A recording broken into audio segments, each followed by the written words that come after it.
guys, so today I want to do a hair tutorial. I think I'm gonna do chunky flat twists and mini twist outs. So my hair, I did a treatment on it. My curls are pretty damaged at the top, like all of this is damaged. I braided a braid across the top earlier today and I took it out. And then I put my hair and under the little wrap thingy. So anyway, I want to do a little flat twist tutorial. And we're going to see how it works on my hair. I don't know my hair type, but it's pretty curly in the back and along the sides and up in here, but since it's so damaged from me doing a lot of coloring this summer, the ends are pretty limp. There's really no texture to it at all. So yeah, last night I did a protein treatment, the Alpha-G 2-part treatment on my hair, and kind of brought it back to life. Like, it really made the sides and stuff curly. I'll do a later tutorial on that, but yeah, let's get started. So okay, so guys, what I did to prep my hair was I wet it with a little bit of Hawaiian Silky 14-in-1 conditioner and a little bit of water to dampen it up. As you can see in the previous video clip, that it was dry. So now what I'm doing is 2-strand flat twisting my hair, and what I'm going to do is twist all the way down to the end. And because my hair is so straight and it doesn't really have a curl pattern to lock around itself, I'm going to finish the twist and perform a bantu knot and just secure that with a bobby pin. In this tutorial I used a closed bobby pin. You can use an opened or closed bobby pin, whichever one you like. Or some people even use elastic bands or rubber bands, whichever one you want to call it. To moisturize my hair, I used a little bit of organic virgin coconut oil and Miss Jessie's Curl Buttercream. So what I'm going to do is completely flat twist the top portion of my hair, the longer parts, and do a little bantu knots for the ends. And then for the sides, I decided to, instead of struggling and trying to 2-strand twist those because they're so short, I just decided to allow my curls to do whatever they want to do. So I just defined them a little bit with the same thing I put on the top, the coconut oil conditioner, and I also used a little bit of gel. That's what I'm putting on my sections as I get ready to twist the hair. I'm putting a little bit of Shine Curl Activating gel on it and combing it through.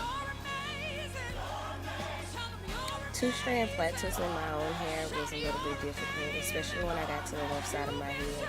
Because I'm right-handed, it was easier to do the twist on the right side, but the left side was a struggle. If you have someone who can do it for you, go ahead and let them do it. My arms were burning by the time I finished this tutorial.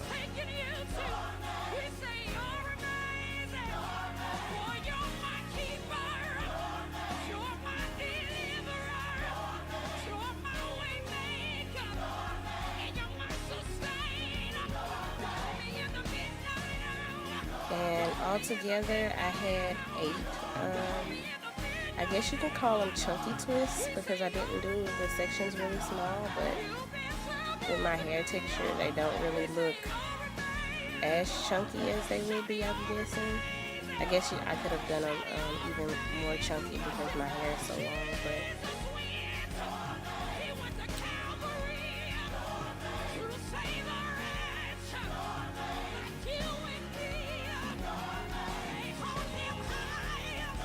when you see those strands that are sticking out, they're okay as long as you try to gel them down or tuck them in so that they'll get a little bit of curl to the ends of them. It's just because my haircut is a little bit choppy right there.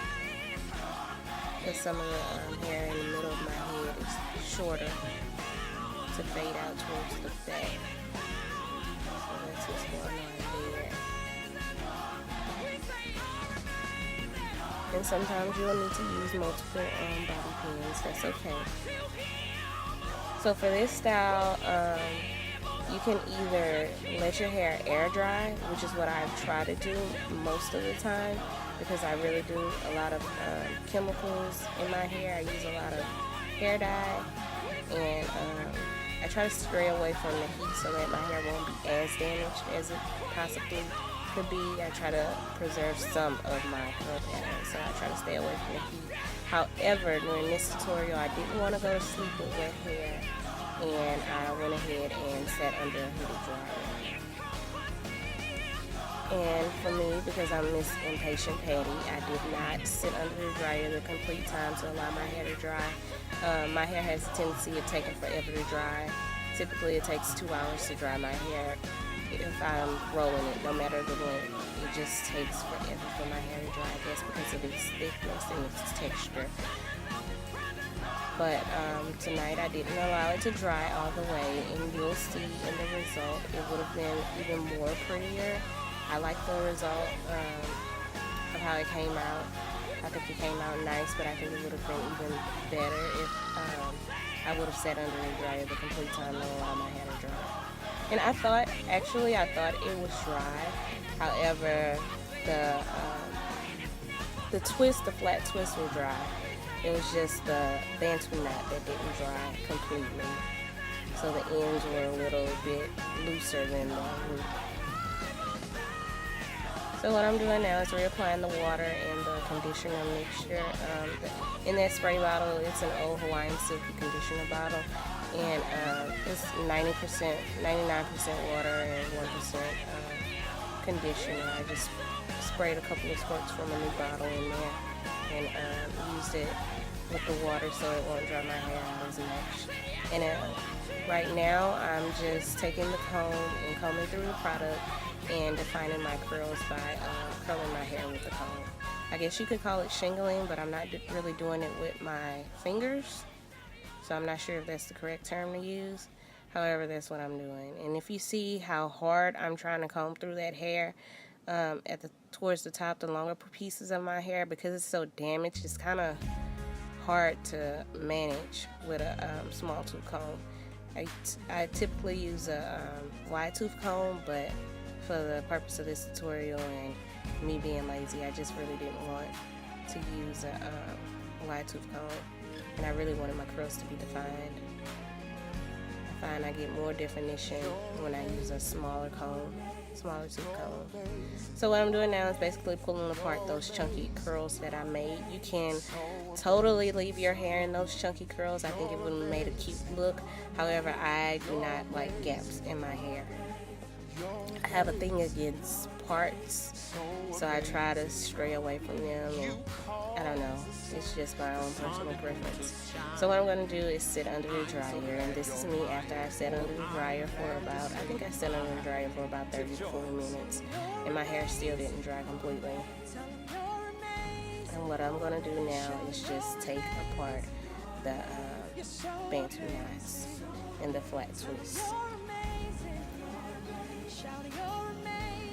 So what I'm doing is removing all of the bobby pins first. I don't know, it's not a specific order that you can do it in. I mean, you can take one bobby pin out and then unravel the twist. It's totally up to you. I did find that you should be very, very careful when you unravel your twists and try not to break them up as much. Especially if your hair is as wet as mine. My hair is like really wet. The ends are really, really damp. But the roots, they dry completely. Which was good because it was able to give me a little bit of volume once I did decide to play around with it.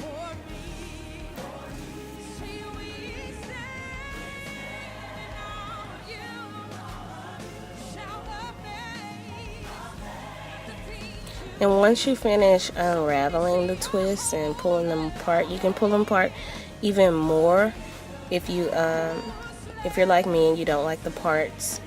You can pull them apart a little more. You can even take a pick or a wide tooth comb and lift up the roots to give you even more volume. But my hair is pretty high, and I think I like that height for this style and for today, because I was getting ready to go to sleep anyway. I really didn't care to bother with it a little as much as I would had I been going out that day.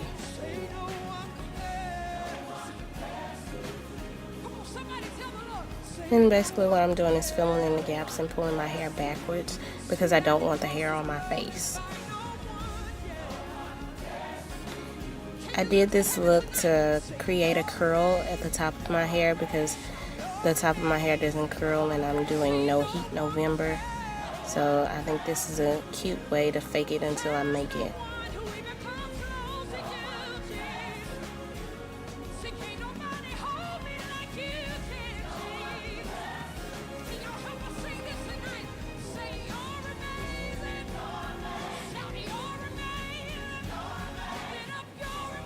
Bye guys.